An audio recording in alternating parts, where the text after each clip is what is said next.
ఒక వ్యక్తి, ఒక యోగి ఒక పుస్తకం రాశాడంటే జన్మల యొక్క సారాంశాన్ని అందులో పెట్టి ఉంటాడు.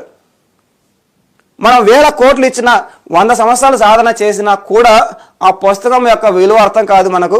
ఆ పుస్తకం మనం చేరుకోలేము. అలాంటిది ఆయన మన కోసం అరటిపండు ఒలిచి పెట్టిన పుస్తకాన్ని మనకు షాప్లో అందిస్తూ ఉంటే, వారు రాసిన పుస్తకాన్ని మన వాళ్ళు అందిస్తూ ఉంటే దాని దగ్గరికి వెళ్ళి మనం బేరాలు ఆడడం ఎంతవరకు సమంజసం? పుస్తకం విలువ తెలిస్తే ఆస్తిని ఇచ్చేస్తాం, పుస్తకం విలువ తెలిస్తే జీవితాన్ని ఇచ్చేస్తాం. ఎందుకంటే అది పుస్తకం కాదు, ఒక యోగి యొక్క జీవన సారాంశం, ఒక ఎన్లైటెండ్ మాస్టర్ యొక్క జీవన సారాంశం ఒక పుస్తకం. ఆ సారాంశం మనం డైరెక్ట్గా అర్థం చేసుకోవాలంటే ఒక 100 సంవత్సరాలు సాధన చేయాల్సి వస్తుందేమో. 100 సంవత్సరాలు రోజు ఒక 24 గంటలు సాధన చేస్తే హిమాలయాలకు వెళ్ళి ఎంత మనం సాధిస్తామో అంత మనం పుస్తకాల్లో ఒకే రోజులో డైరెక్ట్గా చదివి మనం నేర్చుకోవచ్చు.